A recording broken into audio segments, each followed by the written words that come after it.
You can also go on substitute trustee websites. So basically those, and there are a few familiar ones that you hear of. Hutchins is one that you hear a lot. Brock and Scott is another one that you hear a lot about. There are a couple others that aren't,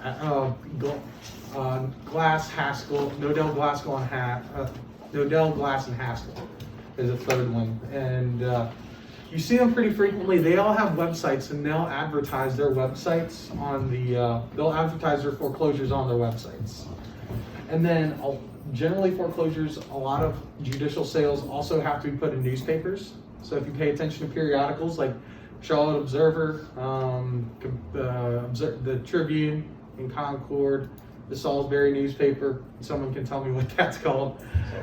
That's the one. And then you can tell what county I spend most of my time in.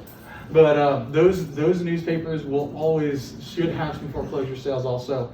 Then there's some third-party sale websites like auction.com, Hubzu, RealtyBid. They'll have some of those foreclosures available on there as well. So if you don't want to get up and go to the courthouse in person, there's still some beneficial ways that you can go and see some of these foreclosure available properties.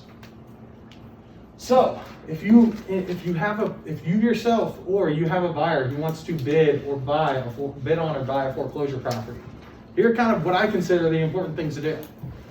Know your timing, and you got to get everything right on the contract the first time, because you're not really going to have much of an opportunity to amend the contract. So, and basically, because they have to get approval from the people who are from the bank managing the foreclosure in order to approve the contract that you've signed. So there's less opportunity to amend the contract. If you got an issue with a purchase price, just know that purchase price probably ain't changing. So, and if you need to add someone we had somebody who we're doing a foreclosure purchase for just last week. They wanted to add somebody onto the contract. They said you have to basically terminate the current contract, go do an entirely new contract and we're gonna have to start this process over.